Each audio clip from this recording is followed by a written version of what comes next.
Oi pessoal, a gente está ao vivo para mais uma aula da disciplina de Matemática Computacional em caráter extraoficial do curso de Ciência da Computação do campus da UFC em Crateús. E nas quintas-feiras a gente continua a nossa revisão de cálculo. Tá bem?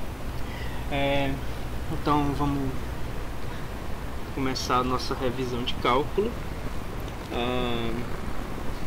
Vamos pegar o James Stewart para continuar a leitura do James Stewart e abrir o livro errado. Vamos abrir o James Stewart e a gente continua a nossa revisão de cálculo, né? A gente está, eu acredito, concluindo a revisão de derivadas em cálculo, beleza? E logo após isso a gente vai prosseguir para a revisão de integrais, tá bom? Deixa eu dar uma olhada como é que vocês estão no chat. Vamos ver quantas pessoas a gente já está assistindo. Deixa eu me lembrar de baixar o volume do meu celular para não ter interferência na transmissão.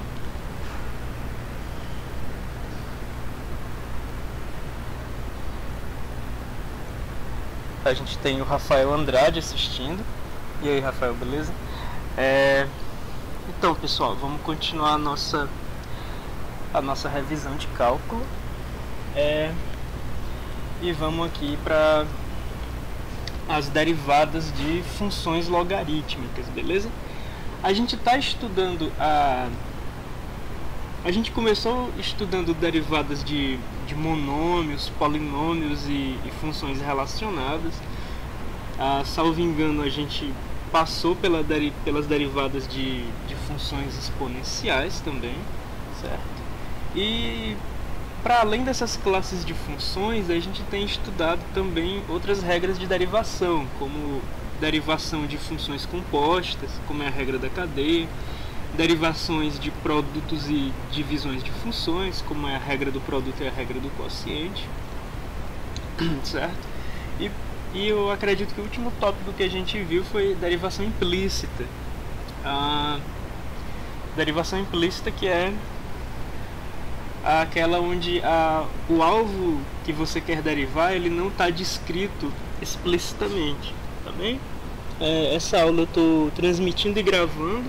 Eu pretendo utilizar essas gravações para disponibilizar numa pasta, que eu acredito que elas fiquem em melhor qualidade do que se eu baixar o vídeo do Facebook, tá bom? Pois bem, começando a nossa revisão de derivadas de funções logarítmicas, a gente vai pegar nessa seção a gente vai pegar funções da forma y igual a log de x na base a, certo? E a gente vai utilizar a diferenciação implícita, a gente vai usar a derivação implícita para calcular a derivada dessas coisas, tá bom?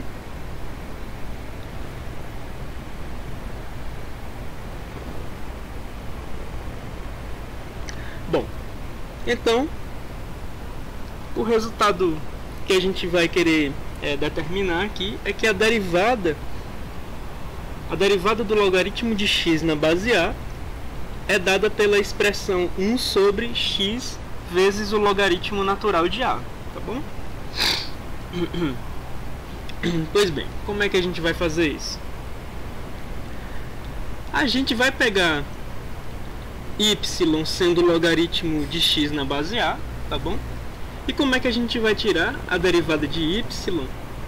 Bom, a gente vai tirar a derivada de y baseado num tipo de função a qual a gente já conhece a derivada. A gente conhece já as derivadas de funções exponenciais, certo? Então agora, para a gente tirar a derivada de funções logarítmicas, a gente vai considerar o logaritmo na sua definição. Ou seja, a gente vai considerar que o logaritmo de x na base a ele é o número necessário para você colocar como expoente do a, de tal forma que a elevado a esse número seja igual ao x, beleza? Então, se você tem que y é o logaritmo de x na base a, pela definição de logaritmo, você sabe que a elevado a y é igual a x, certo? Se eu pego a base do logaritmo, que é a, e eu elevo essa base a ao logaritmo de x nela, se eu elevo a ao logaritmo de x na base a, eu tenho que a elevado ao logaritmo de x na base a vai ser o próprio x, beleza? Então aqui a gente tem essa equaçãozinha que a gente tem essa pequena equação baseada na definição de logaritmo, e nessa equação a gente nota que o logaritmo ele é utilizado só que implicitamente, né? O y ele não está isolado de um dos lados da equação. Então aqui a gente não faria uma derivação explícita, a gente faria uma derivação implícita. A gente vai derivar cada um dos lados dessa equação e a partir disso a gente vai isolar a derivada de y. Quando a gente fizer isso, a gente vai obter uma fórmula para a derivada de y, beleza? Então a gente sabe calcular a derivada de uma função exponencial e a gente sabe calcular a derivada de x. A derivada de x é 1, certo? Quando a gente deriva x em termos de x, a gente tem 1. Quando a gente deriva a elevado a y em termos de x, a gente vai fazer uso da regra da cadeia. Por que a gente vai fazer uso da regra da cadeia? Porque a elevado a y é a nossa função mais externa e y é a nossa função mais interna, né? Ou seja, a elevado a y pode ser visto como uma função em termos do y. E o próprio y é uma função em termos do x, certo? Então, se eu quero tirar a derivada de a elevado a y em termos de x, eu vou tirar, pela regra da cadeia, a derivada da função mais externa vezes a derivada da função mais interna, certo? Então, vamos fazer isso. Primeiro que a derivada de a elevado a y vai ser dado por a elevado a y que multiplica o logaritmo natural de a. Não sei se você está lembrado de quando a gente viu as derivadas de funções exponenciais, mas a derivada de a elevado a x é igual a a elevado a x vezes o logaritmo natural de a. Tanto que a derivada de esp elevado a x é igual a esp elevado a x, que multiplica o logaritmo multiplicado pelo logaritmo natural de esp. E o logaritmo natural de esp é 1, tá bom? Então, a elevado a x, ou quer dizer, a derivada de a elevado a y, primeira mais externa, vai ser a elevado a y multiplicado pelo logaritmo natural de a. Tá bem? E claro, a gente vai ter também a derivada da função mais interna. Isso aqui é a derivada da função mais externa, calculada pela regra da cadeia. E a derivada da função mais interna, que é y, a gente vai colocar como dy dx, beleza? A gente ainda não sabe quem é a derivada do logaritmo de x na base a. Então a gente vai isolar esse dy dx para a gente obter uma fórmula para a derivada do logaritmo de x na base a. Tá bem? Então agora a gente fez a diferenciação da equação a elevado a y igual a x e a gente obteve essa equação que eu estou destacando aqui. Então agora a gente vai isolar o dy dx. Como a gente vai isolar o dy dx, esse cara que eu estou destacando agora, ele vai passar dividindo o 1. Então a gente vai ficar com dy dx isolado igual a elevado a y, quer dizer, dy dx isolado na esquerda é igual a 1 sobre a elevado a y logaritmo natural de a. Agora veja que a gente partiu justamente da definição de logaritmo, onde o a elevado a y é igual ao x.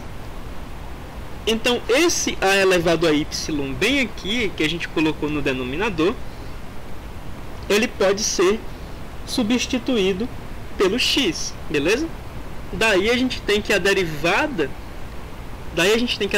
do logaritmo de x na base a é igual a 1 sobre x vezes o logaritmo natural de a, beleza? Agora vamos ver o seguinte, se a gente tivesse que a base do nosso logaritmo fosse o neperiano, ou seja, se a gente estivesse lidando com um logaritmo natural, essa fórmula seria igualmente válida. Por que essa fórmula seria igualmente válida? Porque a gente teria que a derivada do logaritmo natural de x, como você deve estar acostumado, ela seria igual a 1 sobre x vezes o logaritmo natural do número neperiano, quando o a é o número neperiano, né? Mas quando o a é neperiano, o logaritmo natural de neperiano ele vai ser 1, porque a base do logaritmo natural é o próprio número neperiano. A gente sabe que o logaritmo de a na base a é 1, certo? Para qualquer a, e esse a inclui o número neperiano, beleza? Então a gente tem que o logaritmo natural do número neperiano é o 1, porque a base do logaritmo natural é o próprio neperiano, beleza? Então, em particular, a gente sabe que a derivada do logaritmo natural de x é 1 sobre x. E a gente tem tirado a derivada do logaritmo de uma forma geral, e a gente tem especializado a derivada do logaritmo natural, né, quando o a é igual ao número neperiano, beleza?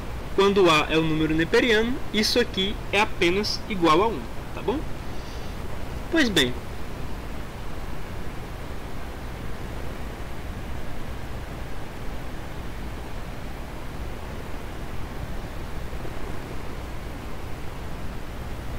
então a gente tem observado também porque, né, que um dos motivos pelo qual em cálculo a gente adota a base mais usual para logaritmo como sendo o número neperiano, porque que a gente considera o logaritmo mais usual ser o logaritmo natural.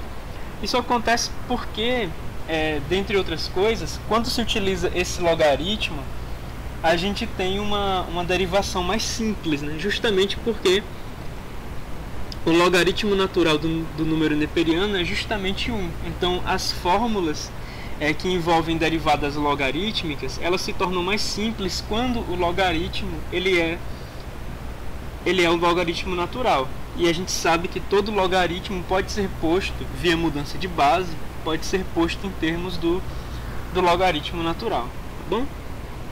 Então agora a gente vai para alguns exemplos, né? Antes de seguir para os exemplos, eu vou dar uma olhada como vocês estão no chat. Mas eu acho que essa sessão ela é bastante simples. Eu acho que a gente tem as fórmulas para os logaritmos e agora a gente vai observar eles sendo aplicados, né? Eu acho que não tem tanto segredo. A gente tem 4 pessoas assistindo a nossa live. Deixa eu ver quais são essas pessoas. Pô, não tô conseguindo acessar as pessoas que curtiram, bicho. Deixa eu dar uma olhada aqui. A gente tem o Arthur, o Ayrton, o Rafael e o Alex assistindo a live agora, beleza? 4 pessoas assistindo, são essas 4. E a gente continua com os nossos exemplos, beleza? Então agora a gente vai tirar a derivada de logaritmo natural de x ao cubo mais 1. Aí aqui é escancarado uma regra da cadeia que a gente vai aplicar, né? Porque veja que a gente sabe tirar a derivada do logaritmo natural e a gente sabe tirar a derivada de um polinômio. As duas coisas a gente sabe fazer. A gente sabe fazer a derivada das duas coisas juntas porque a gente pode ver isso como uma composição de funções, né? Como a gente pode ver isso como uma composição de funções, então a gente vai usar a regra da cadeia considerando o logaritmo natural a nossa função mais externa e esse polinômio a nossa função mais interna. O que a regra da cadeia diz pra gente? Que a derivada da composição de funções ela vai ser a derivada da função mais externa em termos da mais interna multiplicado pela derivada da função mais interna. Tá bom? Então vamos dar uma olhada nisso, né? Aí aqui a gente vai meio que para facilitar a visualização da regra da cadeia, a gente vai fazer a substituição u é igual a x ao cubo mais 1, e daí o nosso y ele é o logaritmo natural de u. Então, utilizando a notação do Leibniz, né, a derivada de y em termos de x ela pode ser vista como a derivada de y em termos de u vezes a derivada de u em termos de x. Isso é basicamente a regra da cadeia escrito utilizando a notação de Leibniz. Então a gente vai calcular quem é a derivada de y em termos de u. Como o y é o logaritmo natural de u, a derivada de y em termos de u é bastante simples, né? Como o y é o logaritmo natural de u, a derivada de y em termos de u é 1 sobre u. Beleza? Então a gente tem aqui 1 sobre u. Bom, o nosso u ele é x ao cubo mais 1. Então no lugar desse u bem aqui, a gente vai colocar x ao cubo mais 1. Então resta a gente fazer a derivada de u em termos de x. Essa daqui é simples, né? Porque é um polinômio, beleza? E a derivada de um polinômio a gente já sabe fazer com bastante segurança. Isso aqui vai ser 3x ao quadrado mais a derivada de uma constante, né? Que é 0. Então isso aqui vai ser apenas 3x ao quadrado, beleza? Então a gente tem essa expressão aqui como a derivada do logaritmo natural de x ao cubo mais 1. E agora a gente faz alguma simplificação, não existe muito que se possa fazer. Então o 3x ao quadrado ele sobe para o denominador da fração, né? Ele sobe para o numerador da fração e o denominador fica sendo o x ao cubo mais 1, beleza?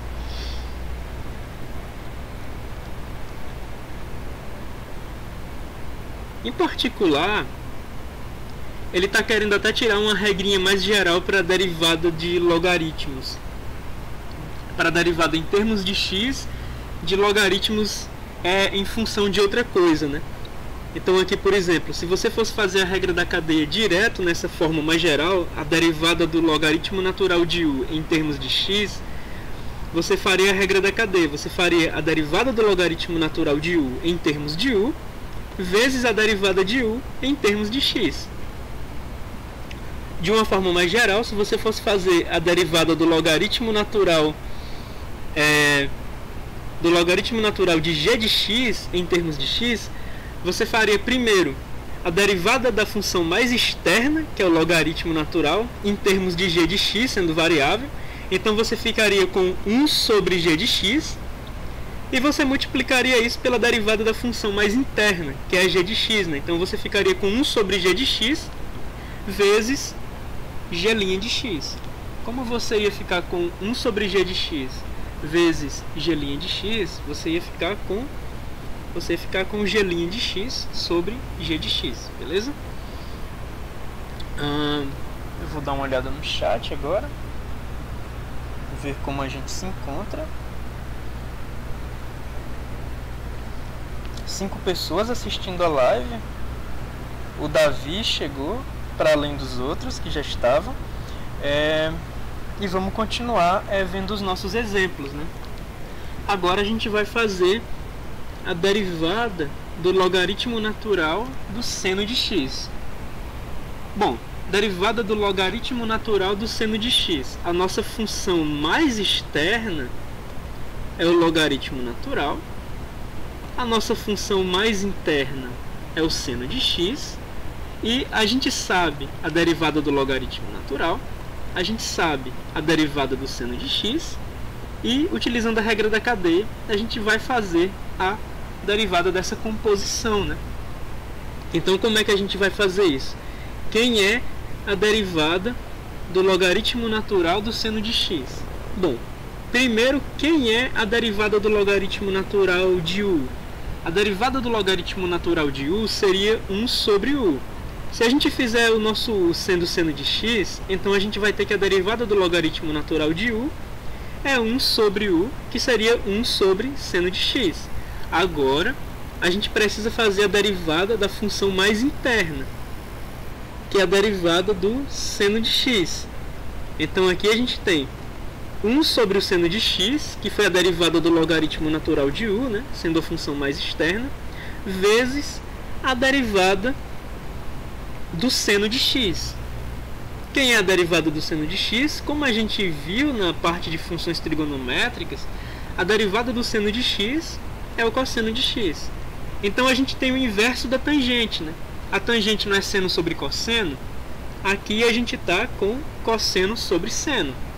Como a gente está com cosseno sobre seno, a gente está com o inverso da tangente, a gente se encontra com o resultado da cotangente, beleza? A derivada do logaritmo natural do seno é a cotangente, tá bom?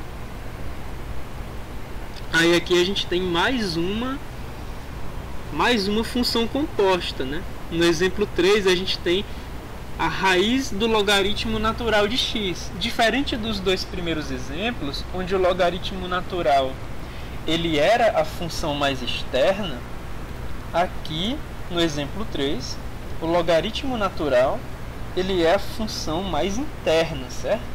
A nossa função mais externa é a radiciação, beleza? Então, já que a nossa função mais externa é a radiciação, a gente vai aplicar a regra da cadeia, mas lembrando que primeiro a gente vai fazer a derivada da raiz de u e depois a gente vai fazer a derivada do logaritmo natural de x. Então, se a gente pegar a derivada da função f, a gente vai fazer a derivada da raiz de u. Quem seria a derivada da raiz de u? Seria 1/2 de u elevado a menos 1/2, certo? A derivada da raiz de u é 1/2 que multiplica u elevado a menos 1/2. O nosso u, no caso, é a nossa função mais interna, e a nossa função mais interna é o logaritmo natural de x. Então, no lugar de u, a gente escreve logaritmo natural de x, beleza? Então, a gente tem 1/2 que multiplica o logaritmo natural de x elevado a menos 1/2, vezes a derivada da função mais interna, vezes a derivada do logaritmo natural, tá bom? Então, observando isso aqui, simplificando isso aqui, a gente vai ter 1 sobre... fazendo mais devagar, a gente vai ter 1/2 vezes 1 sobre o logaritmo natural de x. A gente vai ter 1/2 vezes 1 sobre a raiz do logaritmo natural de x, né? Então, a gente vai ter aqui 1 sobre 2 raiz do logaritmo natural de x, né? Que é igual a 1/2 vezes 1 sobre raiz do log natural de x, vezes a derivada da função mais interna, vezes a derivada do logaritmo natural de x, vezes 1 sobre x. Então, agora a gente só vai colocar esse x aqui no denominador, né? Multiplicando, a gente vai ter 1 sobre 2x raiz do logaritmo natural de x, beleza? Então, esse é o nosso exemplo 3. E agora a gente vai ter um exemplo que envolve mudança de base, olha só. Deixa eu dar uma olhada aqui no chat, como a gente se encontra. Eita, eu tô sem internet? Como assim? De vez em quando o aplicativo do Facebook buga no meu celular e eu fico... De vez em quando o aplicativo do Facebook buga no meu celular e eu fico sem saber se eu tô conectado ou não. Mas eu tô conectado. Tá direitinho aqui. Tá tudo legal. Tá, beleza. Só não consigo observar.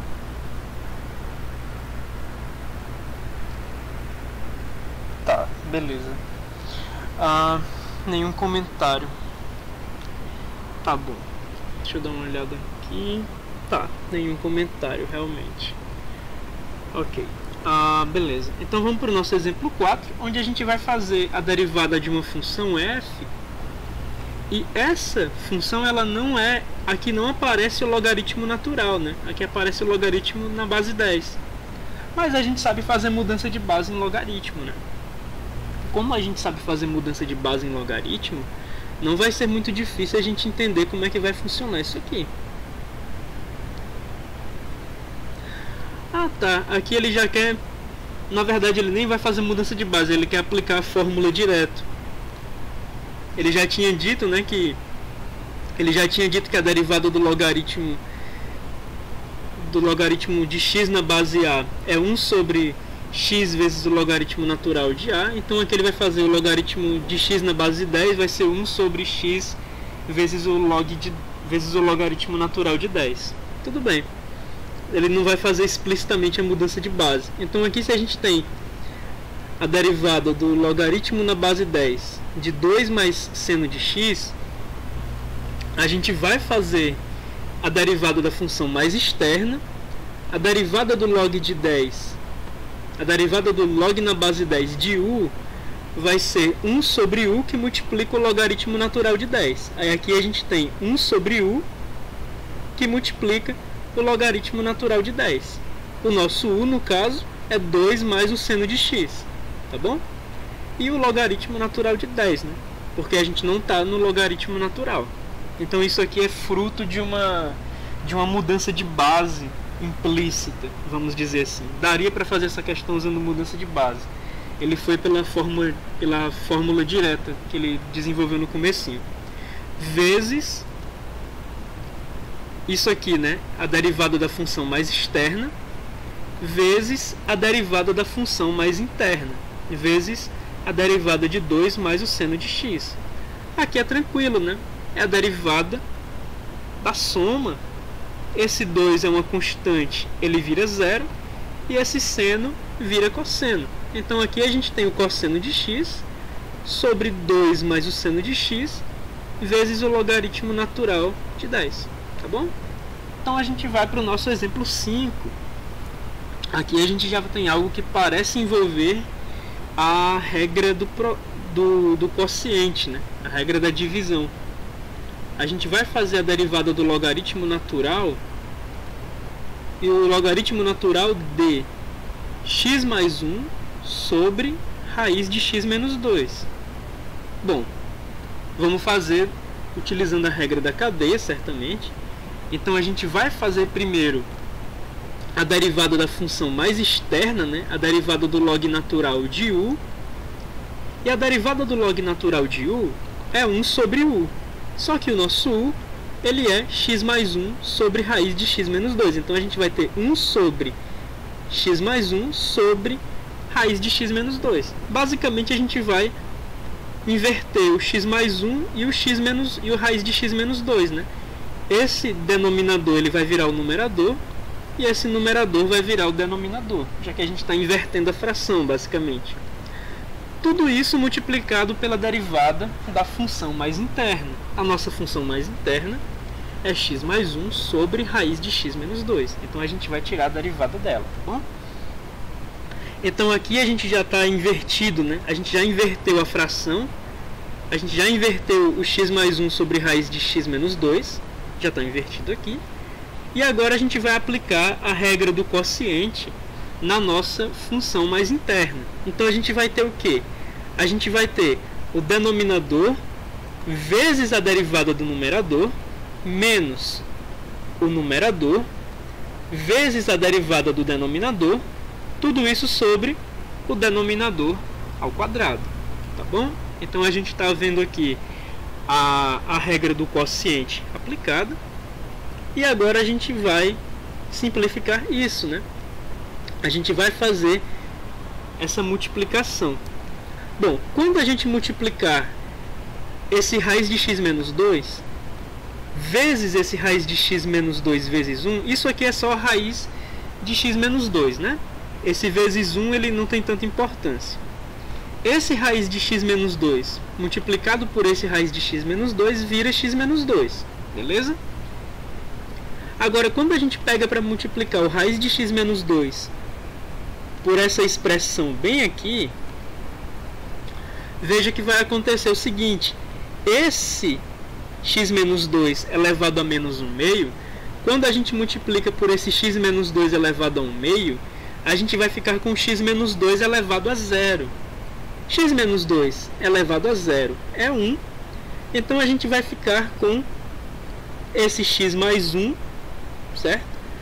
A gente vai ficar com esse x mais 1 multiplicado por 1/2, né? E com o sinal aqui de menos. Então a gente vai ficar com menos 1/2 de x mais 1. Lembrando que esse raiz de x menos 2, ele cancelou esse x menos 2 elevado a menos 1/2, beleza? Propriedade de potência.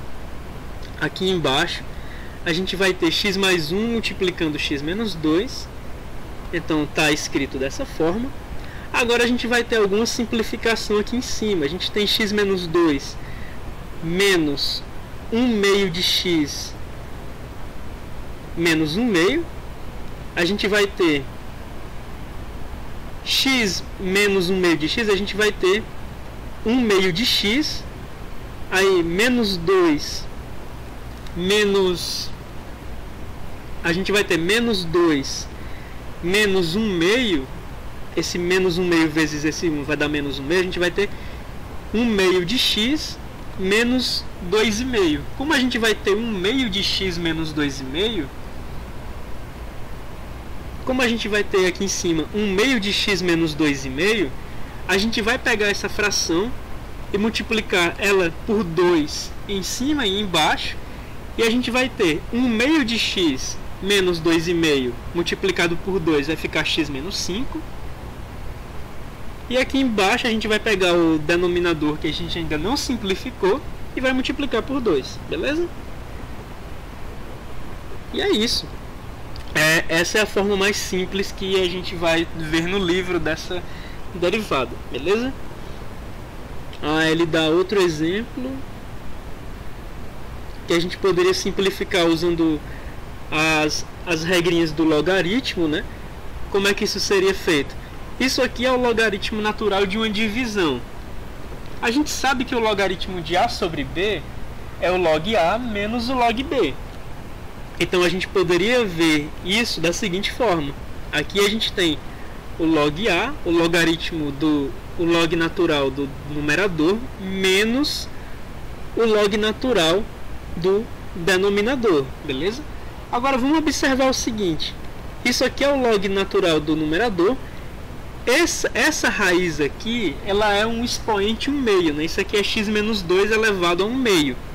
A gente sabe que o logaritmo de A elevado a B é B vezes o logaritmo natural de A.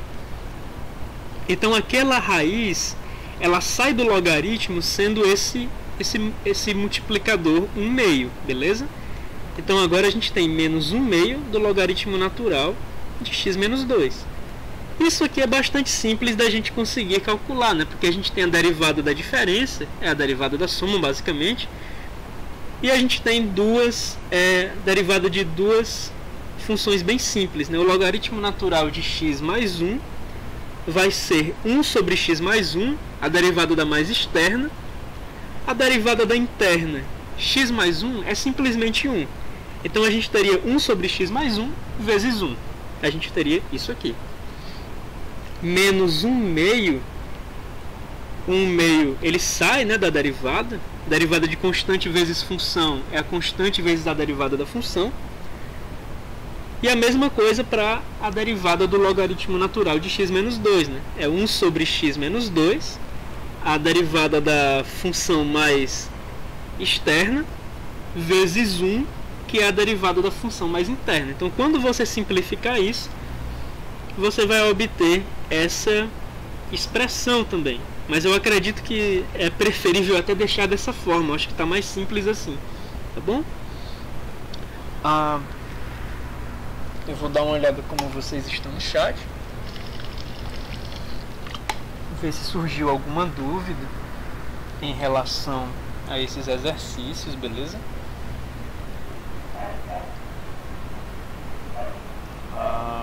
E mais uma vez o aplicativo do meu celular está bugando, mas vamos dar uma olhada aqui.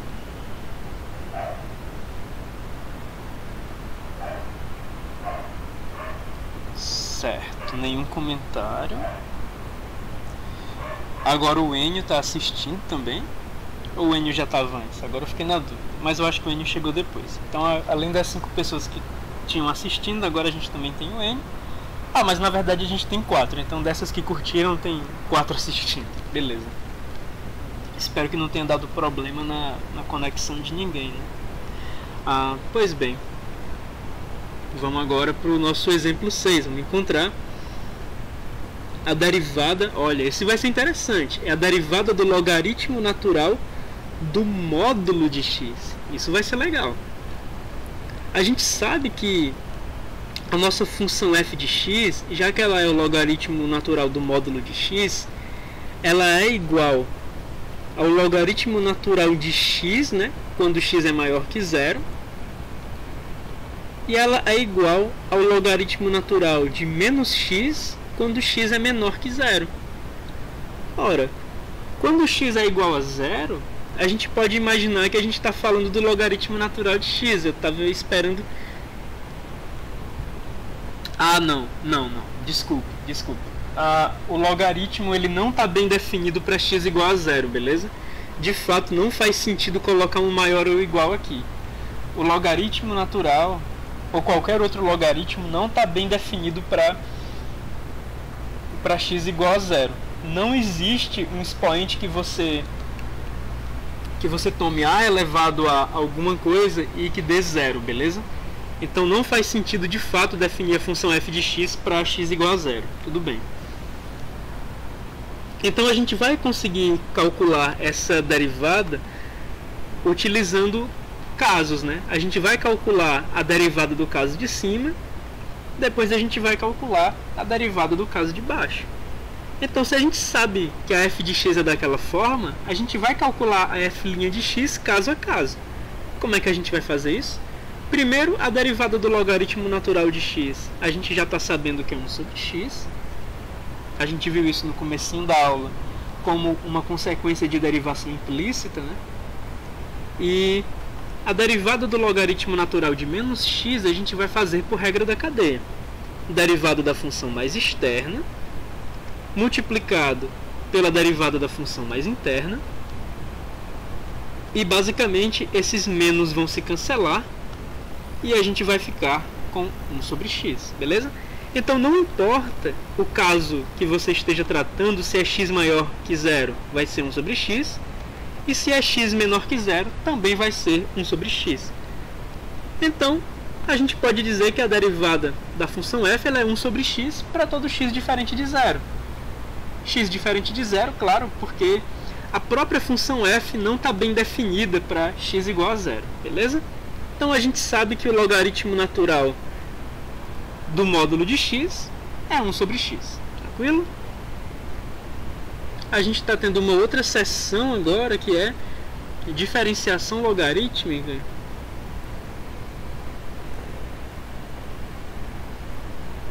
Tá. Quando a gente utiliza logaritmo onde ele não aparece, né? Quando a gente utiliza logaritmo como um artifício para simplificar derivações. Tudo bem. Essa seção vai ser interessante.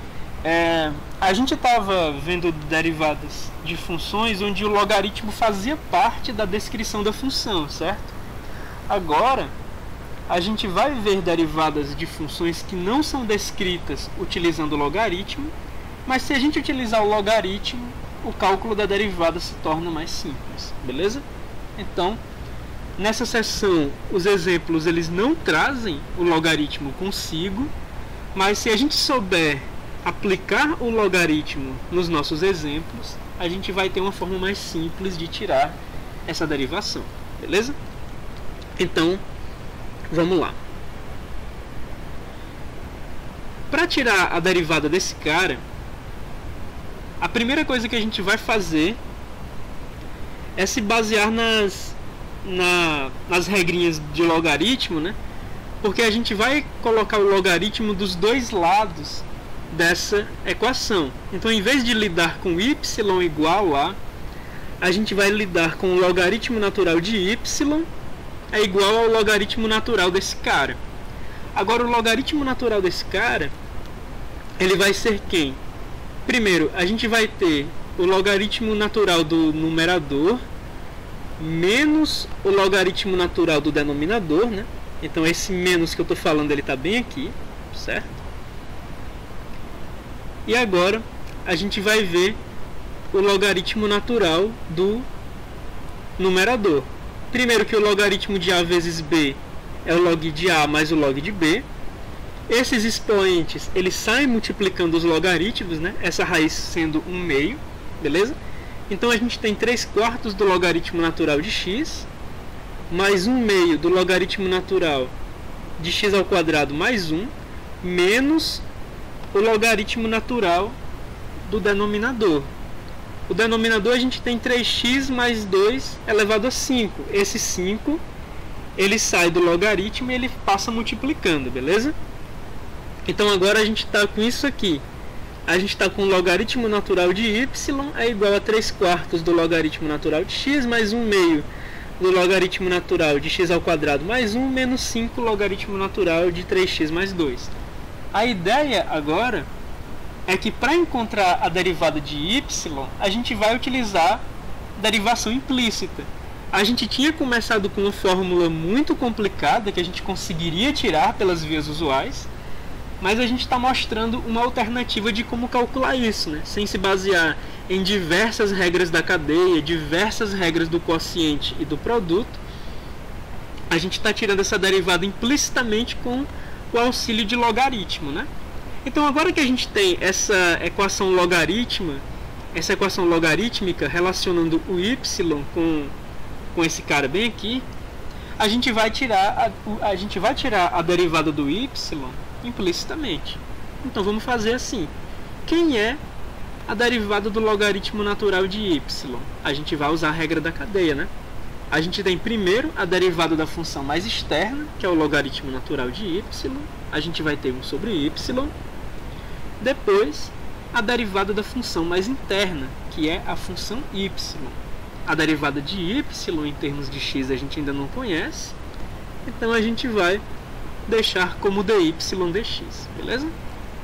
Agora a gente vai tirar a derivada de 3/4 vezes o logaritmo natural de x, repete a constante, vezes 1 sobre x, né? Mais, aí repete a constante 1/2 vezes o logaritmo natural de x ao quadrado mais 1. É 1 sobre x ao quadrado mais 1, a derivada da mais externa, vezes 2x, a derivada da mais interna, menos, aí repete a constante 5, né? E a gente vai tirar a derivada do logaritmo natural de 3x mais 2. Isso vai ser 1 sobre 3x mais 2, a derivada da mais externa, multiplicado pela derivada da mais interna, que dá apenas 3, beleza? Então agora a gente precisa de alguma simplificação, né? Em particular, se você pegar aquela expressão e isolar o dy dx, você vai obter o seguinte: dy dx é igual a y que multiplica essa parte aqui que você foi isolando, né? Que você foi isolando e simplificando. Tá bom. Então, dado que você sabe que dy dx é y vezes essa parte bem aqui, o que resta fazer é substituir o y pela fórmula dele em termos de x, né? Então agora você tem a expressão da derivada de y totalmente descrita em termos de x, beleza? Claro, quando a gente faz isso, a gente não obtém uma expressão muito simplificada, né?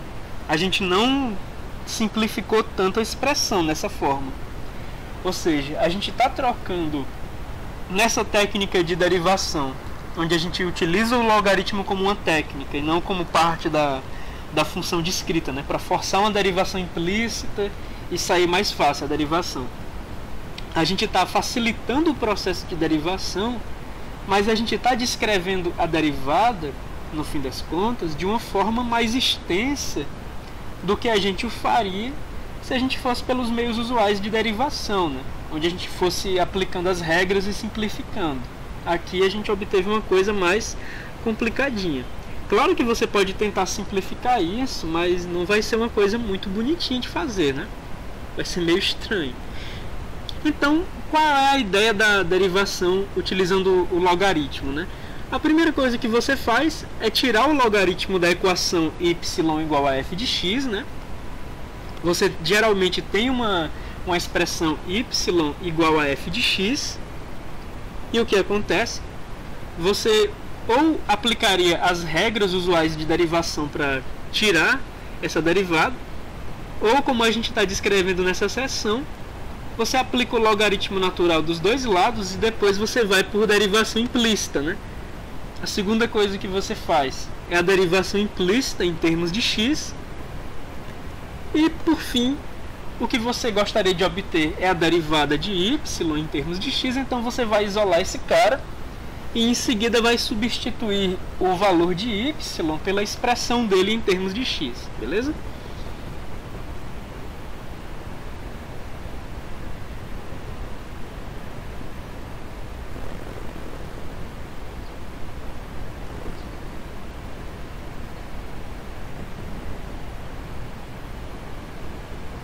Ah, legal. Agora a gente vai provar a regra do produto de uma maneira bem geral, né? A gente vai conseguir provar a regra do produto de uma maneira bem geral, aparentemente baseado no fato de que, apesar de quando f de x é menor que zero, o logaritmo natural de f de x não está bem definido, né? O logaritmo natural de números negativos é uma coisa complicada, porque o ESP ele é um número, ele é uma base positiva, né? E você não multiplica ESP por ele mesmo a ponto de obter um número negativo. Então esse cara ele não está bem definido, beleza? Mas a gente vai conseguir provar a regra do produto baseado no módulo do y. E a gente vai conseguir fazer isso basicamente porque a gente tem mostrado anteriormente que a derivada do logaritmo natural do módulo continua sendo 1 sobre x, né? A derivada do logaritmo natural do módulo de x continua sendo 1 sobre x, tá bom? Então, como é que a gente vai fazer a regra da derivada de um monômio, né? A gente vai ter x elevado a n e a gente sabe que a derivada desse cara é n vezes x elevado a n menos 1. Tá, como é que a gente vai provar isso? A gente vai pegar y, quer dizer, antes de ir para a prova, eu vou me policiar bastante para parar de vez em quando e olhar como é que vocês se encontram no chat. Tá, por enquanto parece que tá tudo ok. Nenhum comentário. Certo. Nenhum comentário de fato. Tá, então 5 pessoas assistindo, nenhum comentário. Pois bem, a gente vai pegar y elevado, quer dizer, a gente vai pegar y igual a x elevado a n, né? E a gente vai fazer duas coisas. Primeira coisa, não faz tanta diferença a gente ter y ou x elevado a n ou a gente ter módulo, né? Porque basicamente a gente viu que o módulo, a gente viu que para a diferenciação o módulo não afeta a derivada do logaritmo natural, né? A gente sabe que a derivada do logaritmo natural de x é 1 sobre x, e a gente sabe que a derivada do logaritmo natural do módulo de x é também 1 sobre x. Então, a derivada do logaritmo natural, não faz mal a gente tomar o módulo, beleza? Então a gente vai estar pegando o logaritmo natural do módulo de y, já que isso não afeta a derivada, beleza?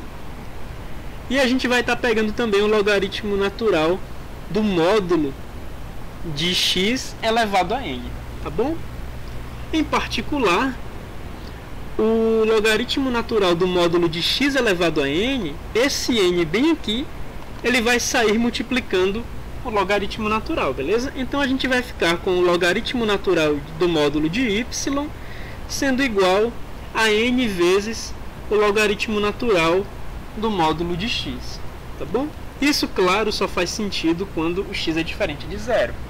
A gente viu que, a gente sabe que o logaritmo natural, ou qualquer outro logaritmo, em verdade, ele não está bem definido para x, para o seu argumento igual a zero, tá bom? Então aqui a gente sabe que o x é diferente de zero. Agora que a gente tem que o logaritmo natural do módulo de y é n vezes o logaritmo natural do módulo de x,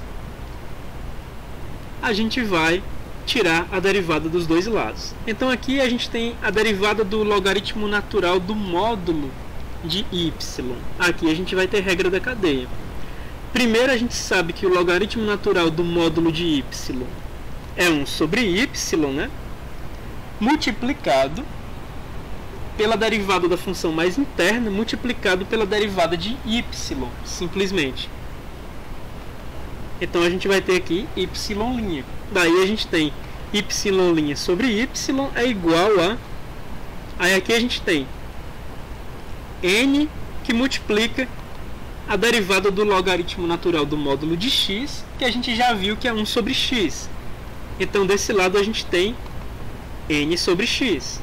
Agora a gente está com a derivada de y sobre y é igual a n sobre x.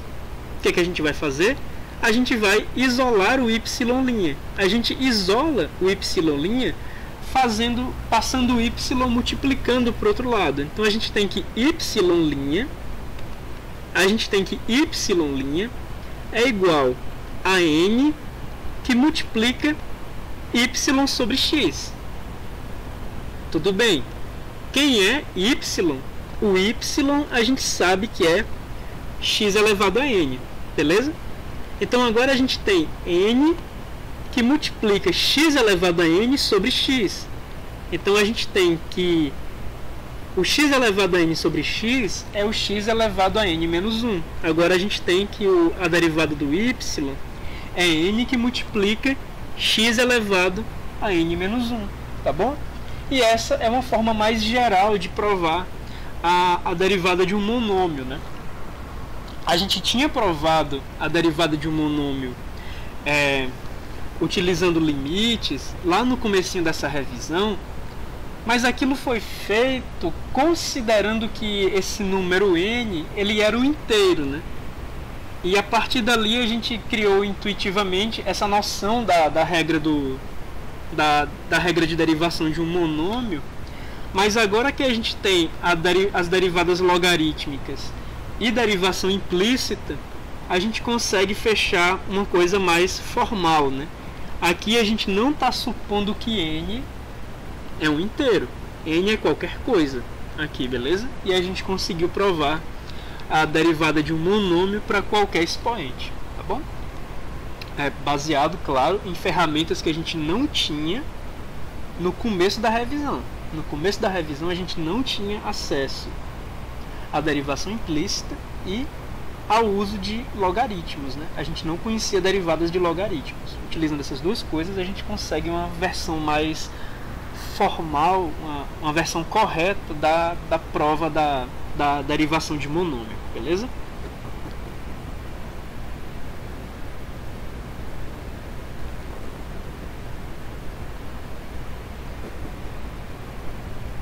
Aqui ele dá um alerta, né, pra gente. Aqui ele dá um alerta pra gente não confundir.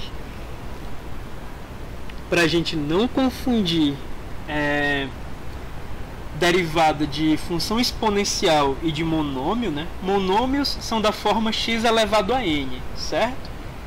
E funções exponenciais são da forma n elevado a x. Então você tem que ter bastante cuidado para distinguir esses caras, né? Quando a variável aparece na base, a gente tem um monômio, tá bom? Quando a variável aparece no expoente, aí a gente tem uma função exponencial, certo? Então vamos pegar alguns casos aqui. Observa que nesse primeiro, nem a base nem o expoente são variáveis. Se nem a base e nem o expoente são variáveis, as duas são constantes, então a elevado a b é uma constante. A derivada de uma constante é zero. Tranquilo? Aqui a gente tem a derivada de alguma coisa em função de x elevado a b. Isso aqui é mais um monômio, né? Então a regra da cadeia vai dar pra gente b que multiplica f de x elevado a b menos 1 vezes a derivada de f. E aqui a gente tem uma função exponencial, né? Aqui a coisa que está em termos de x, ela aparece no expoente. Então a gente tem a elevado a g de x. A gente faria a elevado a g de x, que multiplica o logaritmo natural de a, para fazer a derivada da função mais externa, multiplicada pela derivada da função mais interna, que seria o g', beleza?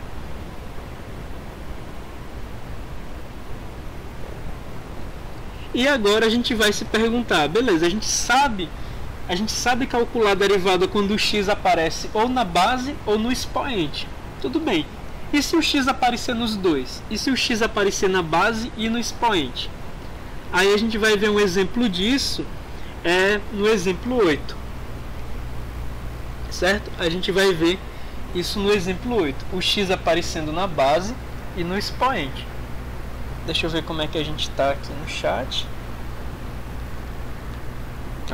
Nenhum comentário, 5 pessoas assistindo. Pois bem, então vamos dar uma olhada nesse exemplo 8, quando o x ele aparece tanto na base como no expoente, né? Quando o x aparece num dos dois lugares, seja na base ou seja no expoente, sem aparecer no outro, a gente sabe resolver. Agora a gente vai ver esse exemplo onde o x aparece na base e no expoente. Aqui a gente vai usar aquela ideia de usar o logaritmo natural como um dispositivo para simplificar a derivação. Então, em vez de derivar isso, a gente vai derivar o logaritmo natural disso. Aí tira o logaritmo natural da esquerda, é o logaritmo natural de y. E aqui a gente está tirando o logaritmo natural de x elevado à raiz de x. Como a gente está tirando o logaritmo natural de x elevado à raiz de x, o que vai acontecer é o seguinte: essa raiz de x bem aqui, ela vai passar multiplicando, certo? Raiz de x vezes o logaritmo natural de x. A raiz sai do logaritmo natural multiplicando, né? Agora a gente vai aplicar a regra da cadeia para derivar esse lado da esquerda, né? Aí aqui a gente já viu que o logaritmo natural de y vai ser a derivada de y sobre y, beleza? E agora a gente vai ter a regra do produto aqui, porque a gente tem a raiz de x, que a gente sabe derivar, e a gente tem o logaritmo natural de x, que a gente também sabe derivar. Eles não estão se compondo, um não está dentro do outro, eles dois são fatores de um produto, né? Então a gente vai tirar a regra do produto aqui. A gente vai, no primeiro momento, deixar a raiz de x quietinho, sem derivar, e multiplica pela derivada do logaritmo natural de x, e depois a gente faz o contrário, mas aí deixa o logaritmo natural de x quietinho e tira a derivada da raiz de x, tá bom? Então agora a gente tem a nossa expressão com a derivada de y aparecendo implicitamente. Agora que a gente tem a nossa expressão com a derivada de y aparecendo implicitamente, a gente vai fazer o seguinte: a gente vai isolar a derivada de y. Bom, para isso a gente vai colocar tudo isso aqui dentro de parêntese, né? E a gente vai passar multiplicando pelo y. Agora que a gente sabe que o y é como a gente sabe que o y é x elevado à raiz de x, a gente troca aqui por x elevado à raiz de x, e a gente tem a derivada de y inteiramente descrita em termos de x, tá bom? X elevado à raiz de x, que multiplica 2 mais o logaritmo natural de x sobre 2 raiz de x. E o livro também traz uma outra solução. A gente poderia escrever x elevado à raiz de x como o neperiano elevado ao logaritmo natural de x, tudo isso vezes a raiz de x. Ou seja, a gente poderia tirar a derivada disso aqui, né? Quem seria a derivada disso aqui? A nossa função mais externa é a exponencial. A nossa função mais interna é essa raiz de x vezes o logaritmo natural de x. E aí a gente teria a derivada da função mais externa, né? A derivada de esp de u vai ser o esp de u, onde u é a raiz de x vezes o logaritmo natural de x. E por fim, vezes a derivada da função mais interna, tá bom? Então agora seria o caso da gente desfazer isso aqui, né? Aí a gente volta a ter x elevado, a gente volta a ter x elevado à raiz de x, a gente volta a ter x elevado à raiz de x, e aqui a gente vai ter de novo aquela regrinha do... A gente vai ter de novo aquela regrinha do produto, né? Fazer aquela regra do produto e obter isso, beleza? Tal qual a gente fez aqui. A gente pegou a regra do produto disso, a gente obteve isso, né? Quer dizer, a gente obteve isso pela regra do produto e simplificou para isso aqui, tá bom?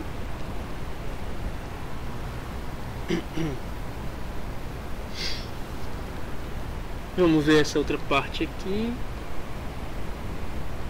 Tá. Depois disso a gente vai ver outra coisa, senão a gente vai terminar muito cedo a aula de hoje. Tá, vamos ver. Agora a gente vai ver o número neperiano como um limite. X é igual ao logaritmo natural de x, daí f' de 1 é igual a 1. We now use this fact to express the number neperiano as a limit. Tudo bem. Então essa seção ela vai tratar do número neperiano como sendo um limite, mas isso está me provocando um certo déjà vu. Eu acho que essa edição do livro ela reorganizou o conteúdo e a gente já viu isso de alguma forma. Mas não custa nada a gente ver de novo, beleza? Nessa seção ele vai utilizar a definição de derivada e o que a gente tem visto sobre derivação de logaritmo para encontrar uma forma de expressar o número neperiano como um limite. Vamos ver o que vai acontecer. A gente sabe que quando f de x é igual ao logaritmo natural de x, a gente já sabe que a derivada é 1 sobre x. Nesse caso, a gente sabe que a derivada de f no ponto 1 é justamente 1, beleza? Então, utilizando a definição de derivada, né, a gente sabe que f' de 1 é igual ao limite quando h vai a 0 de f de 1 mais h menos f de 1 sobre h. Isso é igual ao limite quando x vai a 0. Isso é igual ao limite quando x vai a 0 de f de 1 mais x menos f de 1 sobre x. Basicamente o que ele fez daqui para cá foi trocar a variável h pela variável x, tá? A estrutura do limite não muda. Agora ele vai estar substituindo f pelo logaritmo, né? Então aqui a gente tem o limite de x, quando x vai a 0, do logaritmo natural de 1 sobre x, menos o logaritmo natural de 1, tudo isso sobre x. Bom, quem é isso?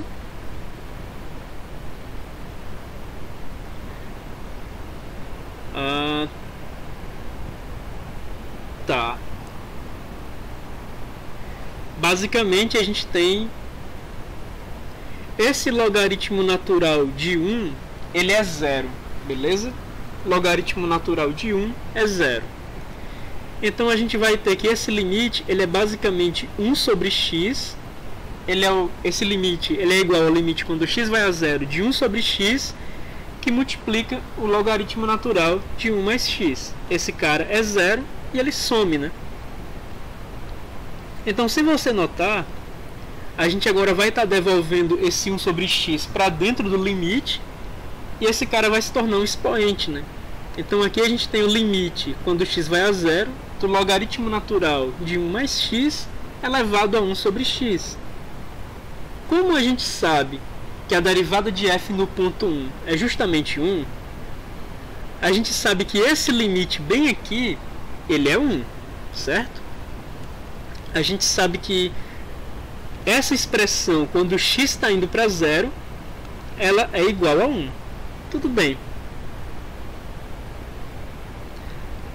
A gente sabe que a função exponencial, né, esp elevado a alguma coisa, ela é contínua. Então a gente tem o seguinte: esp é igual a esp elevado a 1 que é igual a ESP desse limite, bem aí que a gente calculou, né? A gente sabe que esse limite é igual a 1. Então a gente pode colocar o ESP para dentro desse limite, ou seja, a gente sabe que o limite, quando x vai a zero, de ESP elevado ao logaritmo natural de 1 mais x elevado a 1 sobre x, isso é igual ao próprio ESP, né? E isso vai ser igual a... E isso vai ser igual a quê? A gente está elevando o neperiano ao logaritmo natural de uma expressão.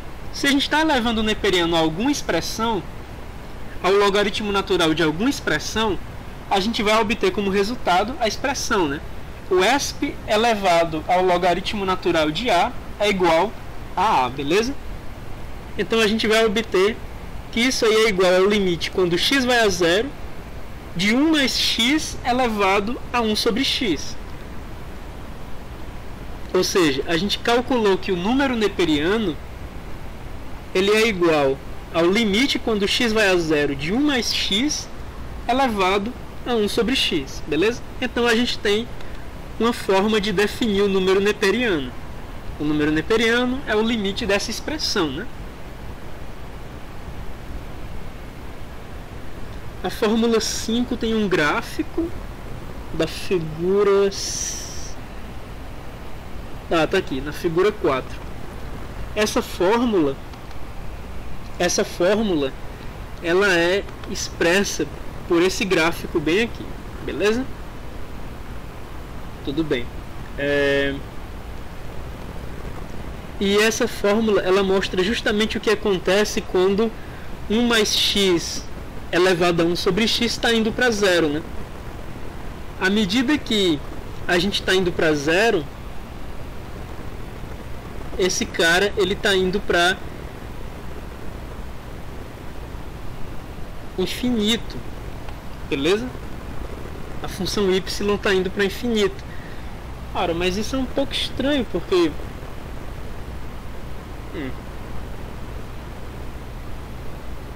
tá, agora eu não estou gostando muito desse gráfico. Ele passa a impressão que y está indo para infinito, mas o número neperiano não é. O número neperiano em particular é um número, então ele não vai ser uma coisa, uma grandeza infinita, né? Isso aqui está mais interessante, ó. À medida que a gente vai tomando valores suficientemente próximos de x, a gente vai se aproximando de fato do número neperiano, utilizando essa expressão bem aqui. Pois bem, baseado nisso ele toma essa aproximação para o número neperiano, beleza?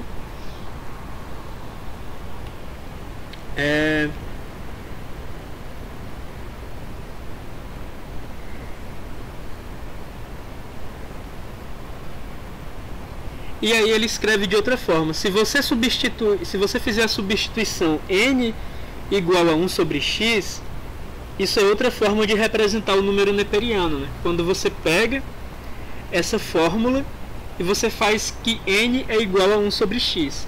Se n é igual a 1 sobre x e x está indo a zero, então se você troca isso aqui, esse x, por 1 sobre n, esse cara, para ir a zero, o n precisa ir para infinito. E aqui o 1 sobre x para ir para infinito, quando x vai a zero, ele vai ser simplesmente o n indo para infinito, né? Então aqui você teria outra forma de escrever essa expressão, com n indo a infinito, de 1 mais 1 sobre n elevado a n, beleza? E esse é o fim da sessão. Aí aqui a gente tem Rates of Change in the Natural and Social Sciences. Tá, isso aqui já são algumas aplicações de derivadas, né? São aplicações de derivadas aqui. Eu não estou tão afim de ver essas aplicações. Eu acho que a ideia principal é a gente revisar os conceitos e as regrinhas, né? Mas é uma leitura que deve ser legal de se fazer, para você entender a aplicação de derivada no mundo mais prático. Aí aqui a gente tem crescimento exponencial e queda, que é isso. Tá, aí ele vai trazer mais aplicações baseado em crescimento populacional, em decaimento de radiação, tal, coisas da física também. Isso aqui já é bem aplicado. Olha só, coisas de economia, né, juros, tal, juros compostos, taxas relacionadas. Essa parte está toda sendo de aplicação. Deixa eu dar uma olhada se vocês comentaram algo a respeito. Nenhum comentário por enquanto. 5 pessoas assistindo. Certo. Minha bateria tá cheia, que bom.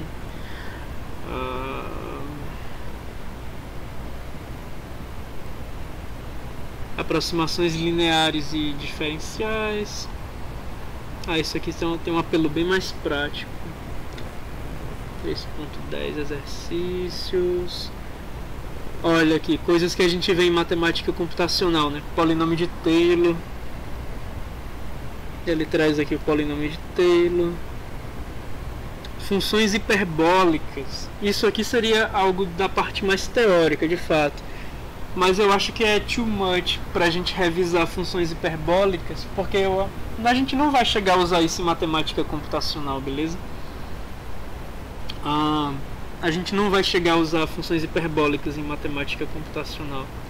Então eu acho que é demais pra gente revisar as funções hiperbólicas. Onde é que o livro vai levar a gente, cara? Eita, eu acho que acabou a parte de derivação, tá?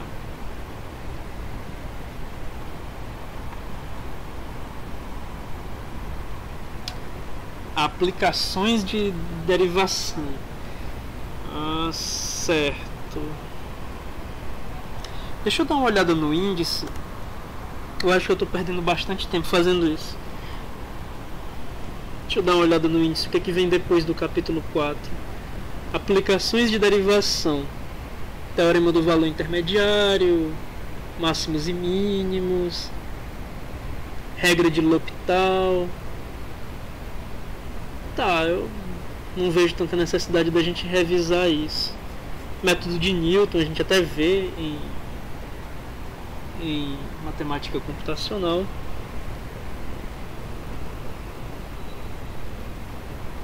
Integrais.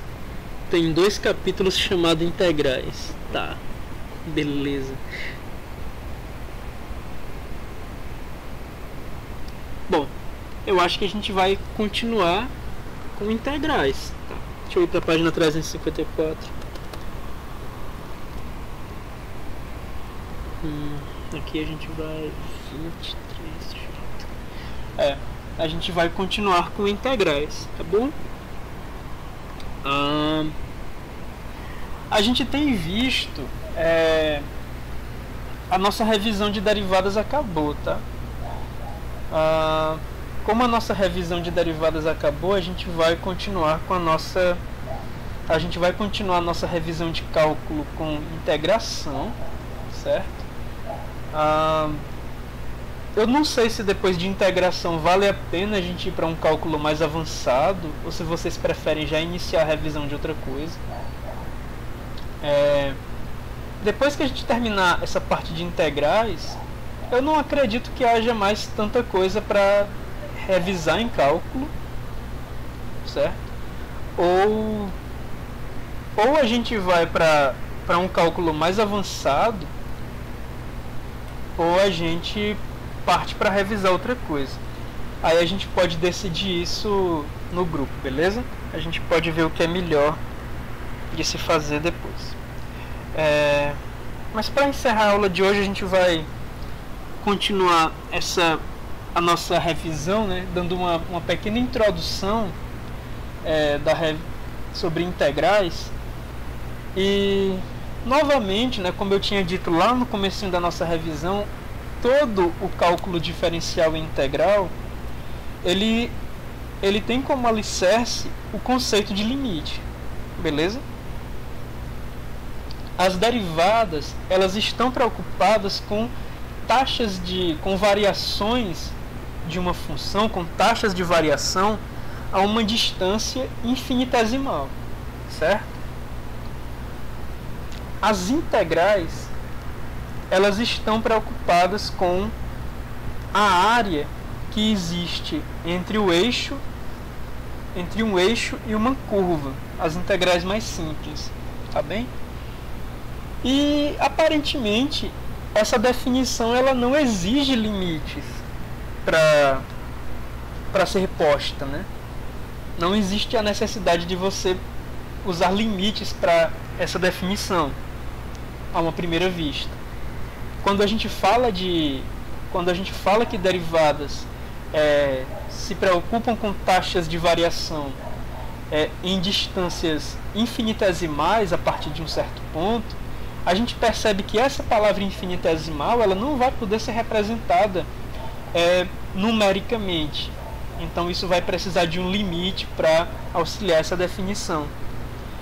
Já quando a gente diz que integral está preocupado com a área entre a curva de uma função e um dos eixos, não é tão claro perceber onde que entra o conceito de limite, né? Onde que entra o conceito de limite? Nesse caso, o conceito de limite ele entra pela forma como a gente decide expressar a noção da área entre a curva e o eixo, certo? Basicamente, a gente não tem uma forma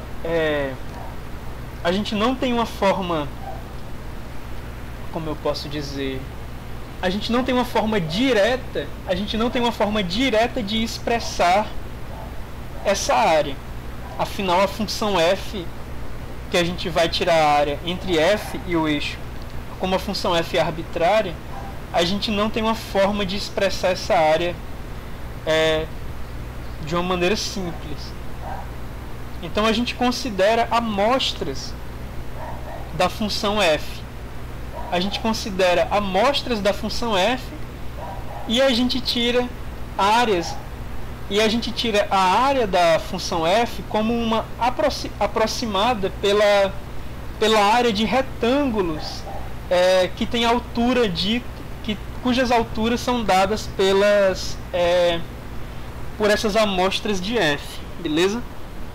Então, o que acontece é o seguinte: quanto mais amostras a gente tomar, mais precisa é a nossa aproximação. Se a gente pudesse tomar infinitas amostras, a gente teria uma aproximação perfeita. E computacionalmente, a gente não pode tomar infinitas amostras, mas a gente pode expressar essa ideia de tomar infinitas amostras ou de considerar a área sob uma curva como sendo a soma da área de infinitos retângulos. A gente pode fazer isso utilizando limites, tá bom? Então a noção de limite na integral, ela não é uma consequência, ela não é usada diretamente na definição de integral. Ela é utilizada mais numa forma que a gente tem de expressar matematicamente o que a gente quer representar com a integral. A gente quer representar, utilizando a integral, a área sob uma curva. Aí a gente sabe calcular a área de retângulo ou a área de certas curvas em particular. Daí a gente expressa a área sob uma curva qualquer como uma quantidade, como a soma de uma quantidade infinita de áreas. A gente expressa a área sob uma curva como a soma de infinitas áreas de retângulos ou de outras coisas simples. E nesse momento onde a gente faz essa equivalência entre a área de uma curva e a soma de infinitas áreas de coisas mais simples, é nesse momento que aparece a palavra infinito, né? E é nesse momento que a gente tem uma definição para integral, uma definição matemática para integral, que utiliza o conceito de limite. Então, mais uma vez, para um dos conceitos mais fundamentais de cálculo, como é a integração, a gente vai ter a utilização de limites. Beleza? Bom, vamos dar uma olhada nessa 5.1, porque basicamente ele vai trazer essa questão para a gente. Se você quiser calcular a área entre um intervalo do eixo e um intervalo correspondente de uma curva, né? Você só conseguiria fazer isso se você soubesse propriedades dessa curva. Ou seja, se você conhecesse uma forma de descrever essa curva, e essa forma ela te proporcionasse fórmulas simples para áreas, então você conseguiria calcular essa área rosa de uma maneira elementar. Mas se a descrição dessa curva ela já não é tão trivial, então você vai precisar expressar o conceito de área de uma maneira mais genérica, tá bom? Aí aqui ele dá alguns exemplos, ó. Existem funções, né? Se isso aqui é a nossa curva, então a gente consegue calcular direitinho a área sobre a curva. Se a nossa curva ela meio que é uma poligonal, né? Ela é uma poligonal com um ponto só, a gente também consegue calcular direitinho a área da nossa curva, a área sobre a nossa curva, porque a gente pode ver isso como dois triângulos.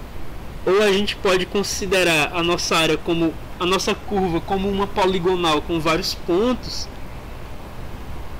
e a gente conseguiria calcular direitinho a área sob a nossa curva, tá bom? Mas esses são casos particulares. O fato da gente saber calcular diretamente áreas sob certas curvas não ajuda a gente a resolver o caso geral, como calcular a área sob uma curva qualquer. Se a minha curva é uma reta, eu tenho um retângulo, eu sei calcular. Se a minha curva é uma poligonal, eu tenho alguns triângulos, eu sei calcular. E por aí vai, tá? Essas curvas particulares, elas nos dão formas imediatas de calcular a área sob elas. Mas a gente vai desenvolver um entendimento do que é a área sob uma curva qualquer, tá bom? E aqui a gente vai começar a ter essa noção de estimar a área embaixo de uma curva. Tipo, isso daqui, se a nossa curva é y igual a x ao quadrado, em particular, ao menos para os nossos lugares geométricos elementares, né, como retângulos, círculos, outras coisas, ao menos para esses caras, vai ficar um pouco complicado a gente estimar uma fórmula fechada para essa área, beleza? Então, o exemplo 1, ele diz para a gente começar a estimar a área sob essa curva com aproximações. Então o que a gente pode fazer? Ora, a gente pode pegar algumas amostras da curva. A gente pega uma amostra em 1/4, uma amostra em 1/2, uma amostra em 3/4 e uma amostra no ponto 1. Então agora a gente pode imaginar o seguinte, cara, a área sobre essa curva, ela poderia ser aproximada como a soma das áreas desses retângulos aí. E novamente, como a gente está utilizando retângulos, as curvas que estão descrevendo esses retângulos são fáceis de serem aproximadas, né? A gente sabe calcular a área de um retângulo direitinho. É base vezes altura. Mas quando você nota, a curva, ela nem de longe está sendo, a área sobre a curva, nem de longe está sendo bem aproximada pela área desses retângulos. Será que se a gente tomar mais retângulos, a gente vai ter uma aproximação melhor? Aí aqui ele já está considerando outra situação, quando ele toma os retângulos estritamente contidos na curva, né? Quando ele toma esses retângulos estritamente contidos na curva, ele está cometendo um erro para menos na aproximação. Aqui, quando ele permite que os retângulos não necessariamente sejam contidos na curva, ele está cometendo um erro para mais, tá bom? Aí ele calcula uma área, e aí ele percebe, ora, eu poderia considerar mais amostras da curva, né? Eu poderia considerar mais amostras da curva e considerar a área de mais retângulos. Quando eu considerar mais amostras da curva e considerar a área de mais retângulos, a gente percebe que a gente vai cometendo menos erros. Olha só, esses triângulos retângulos no topo dos retângulos que estão na cor branca, eles são necessariamente menores que esses triângulos retângulos, né? Quer dizer, são mais ou menos retângulos. Lembram retângulos porque a curva, ela meio que lembra uma coisa mais diagonal. Então, esses pseudo-triângulos retângulos que estão no topo dos retângulos, esses três caras são maiores que esses vários caras bem aqui, certo?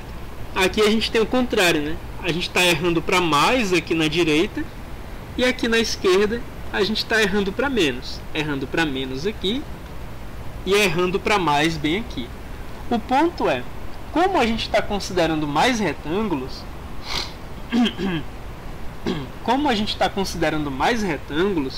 o nosso erro está sendo menor, certo? Mais retângulos considerados, um erro menor está sendo tomado. Aí ele faz uma... Aí ele está considerando aqui os retângulos pela esquerda, é os que estão errando para menos, né? Os retângulos pela direita são os que estão errando para mais. E ele faz a observação, ó.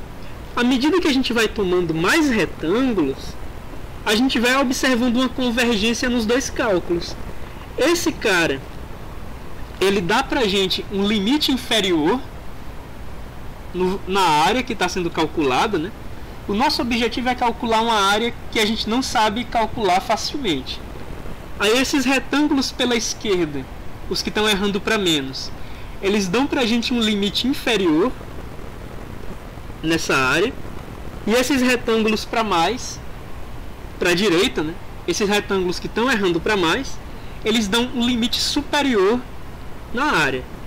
Esses caras estão subestimando, esses caras estão superestimando a área.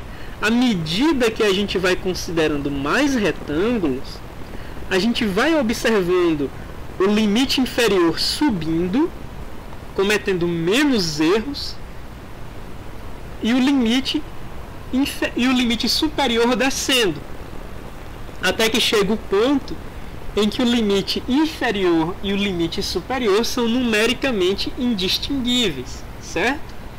Ou seja, à medida que a gente vai considerando retângulos e retângulos e retângulos, a gente vai promovendo uma equidade entre os limites inferiores que vão errando, quer dizer, que vão cometendo cada vez menos erros para menos, e os limites superiores que vão baixando, né? Vão cometendo cada vez menos erros para mais. Beleza?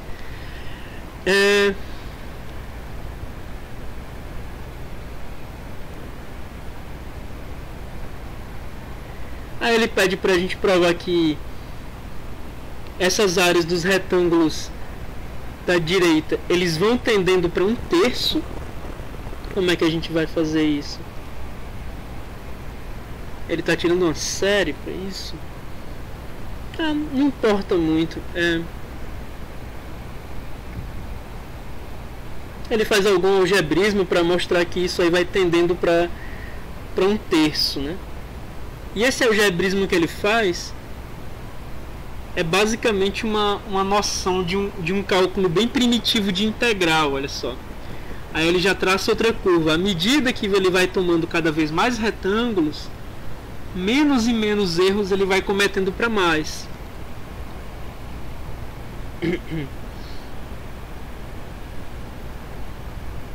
1 sobre n. Certo.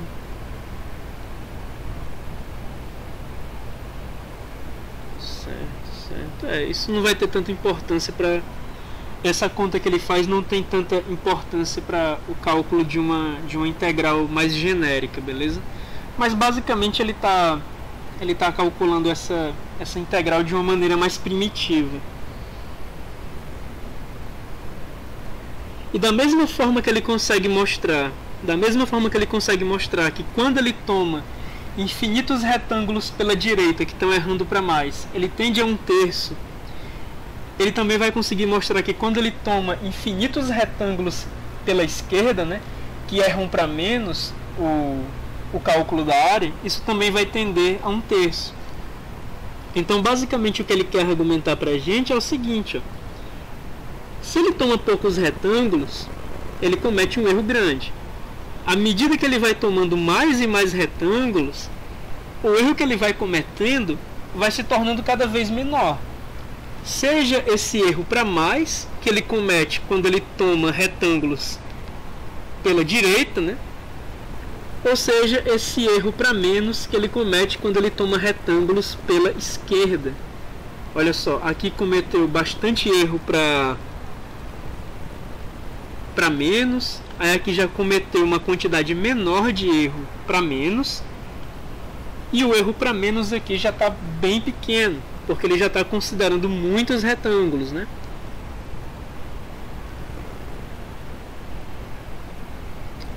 Aí agora ele considera uma área mais genérica, beleza? E aí ele vai considerar aquela mesma ideia para computar a área sobre essa curva mais genérica.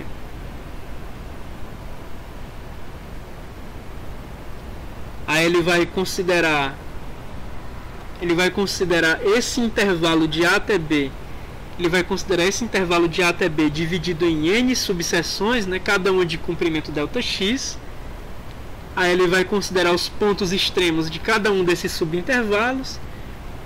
E aí ele vai calcular cada um desses pontos. O primeiro é A mais Δx, o segundo é A mais 2Δx e assim por diante. E novamente ele tem os retângulos dele. Agora não importa se você tome os retângulos pela direita ou pela esquerda, alguns vão cometer erros para mais e outros vão cometer erros para menos. O que se mantém como uma verdade é que, à medida que você toma mais retângulos, você vai cometendo menos erros.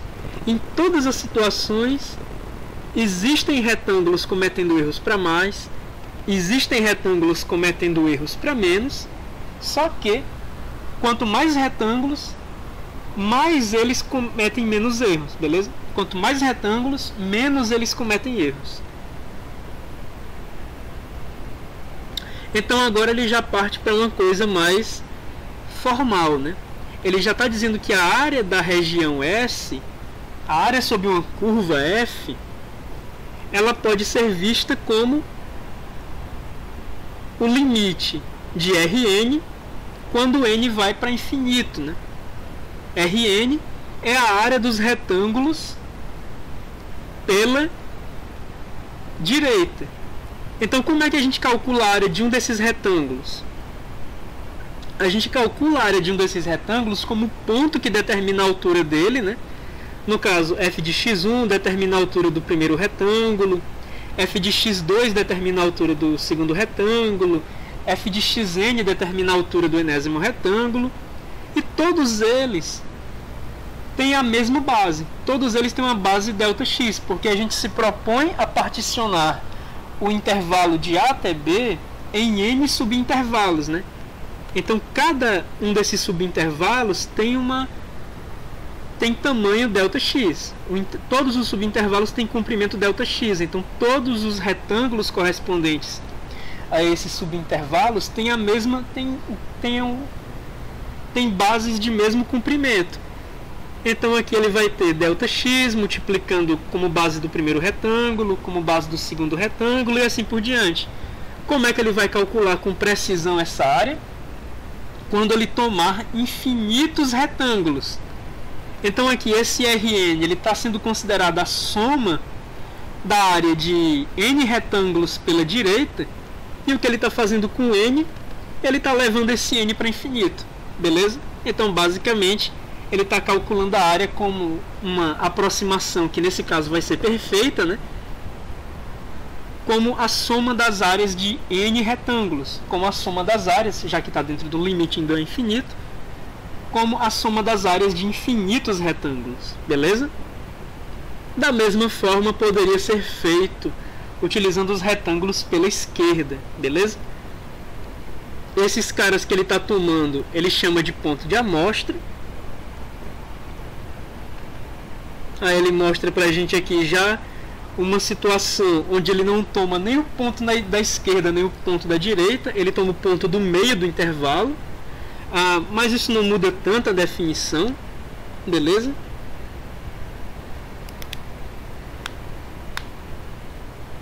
E agora ele está representando isso como um somatório, né? Ele está representando as áreas desses n retângulos como um somatório de n termos. Então ele pode escrever a área de três maneiras. Ele pode escrever a área considerando os retângulos pela direita, considerando os retângulos pela esquerda, ou ele pode escrever a área considerando retângulos com altura baseado no ponto médio dos intervalos.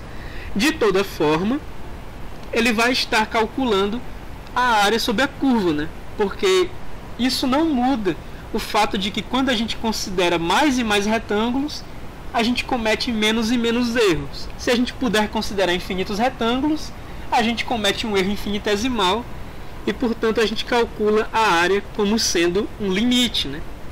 A gente calcula a integral como sendo esse limite da soma da área de infinitos retângulos, beleza? Daí ele já traz essa outra expressão aí, que era baseado no exemplo anterior.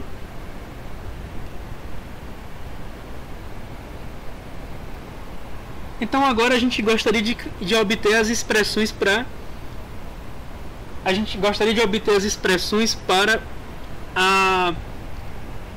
para as áreas sob algumas curvas, né? Mas já são 4h38. Deixa eu ver como é que vocês estão aqui no chat. A minha voz está começando a ficar cansada, galera. Eu quis embarcar nessa de integração, mas eu acho que não é uma boa continuar agora não. Agora a gente vai estar, nesses exemplos, a gente vai estar começando a se tornar mais formal, certo?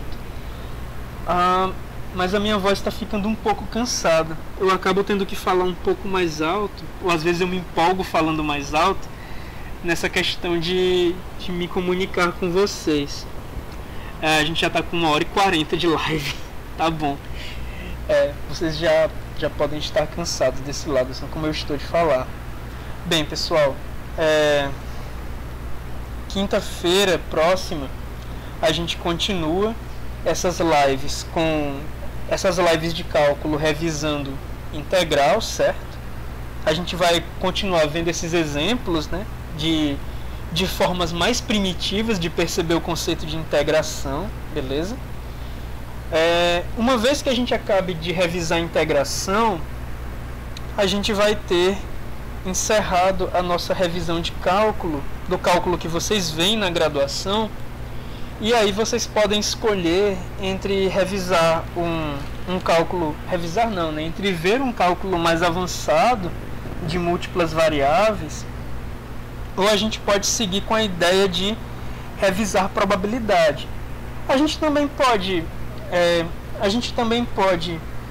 sugerir novos temas, né, por enquete, e aí a gente decide o que vai ser feito, beleza? A gente pode decidir no grupo o que vai ser feito. Eu estou encerrando a live de hoje, beleza? Eu agradeço a presença de vocês. Teve 5 pessoas assistindo a gente constantemente. Essa interação ela só faz sentido com vocês desse lado, beleza? O Alex já está votando aí nas probabilidades, né? O Alex já está dando o voto dele nas probabilidades. eu não vejo problema da gente revisar probabilidades, é um assunto bem legal, beleza? A gente vai discutindo isso com calma. O Davi também tá nessa questão das probabilidades. Pois bem, galerinha, a gente vai vendo isso. Por enquanto tá ganhando essa ideia de revisar probabilidades, né? Já tem 3 votos para revisar probabilidades. O Arthur também entrou nessa. Então a gente vai vendo isso. Aparentemente com mais força agora revisar probabilidade, beleza? Então, pessoal, dado o cansaço da minha voz, eu vou encerrando a live por hoje, tá bom? E eu agradeço a presença de vocês. Esses momentos só fazem sentido com vocês do outro lado, tá bem? Então, boa tarde e cuidem-se, beleza? Até próxima terça-feira, quando a gente vai ter a nossa revisão de álgebra linear. Até lá, pessoal!